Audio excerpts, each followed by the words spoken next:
दोस्तों, आज की कथा में हम भगवान श्री राम के जन्म का वर्णन के बारे में बताने वाले हैं। दोस्तों, वीडियो शुरू करते हैं।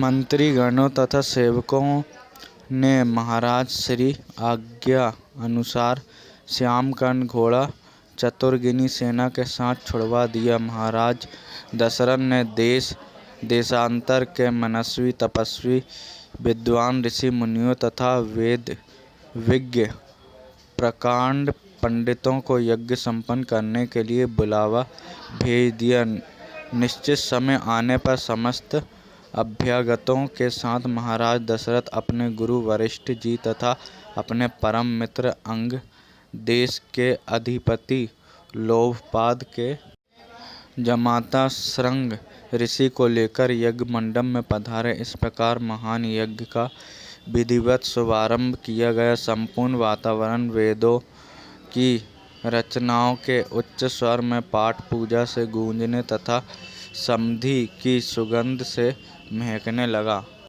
समस्त पंडितों, ब्राह्मणों, ऋषियों आदियों को यथोचित धन, धान्य, गो आदि भेंट करके सादर विदा करने के साथ यज्ञ की समाप्ति हुई। राजा दशरथ ने यज्ञ के प्रसाद चढ़ा और अपने महल में ले जाकर अपनी तीनों रानियों में वितरित कर दिया। प्रसाद ग्रहण करने के परिणाम स्वरूप परम पिता परमात्मा की कृपा से तीनों रानियों के गर्भ धारण किया। जब नेत्र मास के शुक्ल पक्ष की नवमी तिथि को पूर्ण वसु नक्षत्र में सूर्य, मंगल, शनि, बृहस्पति तथा शुक्र अपने अपने उच्च स्थानों में विराजमान थे। कर्क लग्न का उदय होते ही महाराज दशरथ की बड़ी रानी कौसल्या के गर्भ से एक शिशु का जन्म हुआ, जो कि श्यामवर्ण, अत्यंत तेजोमय, परम कांतिवान तथा अद्भुत सौंदर्यशाली था। उस शिशु को देखने वाले ठगे से रह जाते। इसके पश्चात शुभ नक्षत्रों और शुभ घड़ी में महारानी कैकेयी के एक तथा तीसरी रानी सुमित्रा के 2 तेजस्वी पुत्रों का जन्म हुआ।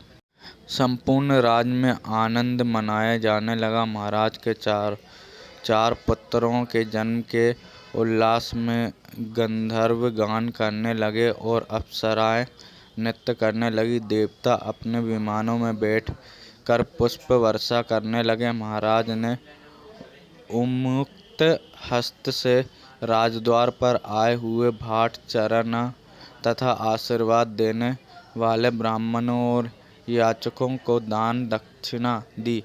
पुरस्कार में प्रजाजनों को धन धान्य तथा दरबारियों को रत्न, आभूषण तथा उपाधियां प्रदान किए गए। चारों पुत्रों का नामकरण संस्कार महर्षि वशिष्ठ के द्वारा कराया गया तथा उनके नाम रामचंद्र, भरत, लक्ष्मण और शत्रुघ्न रखे गए।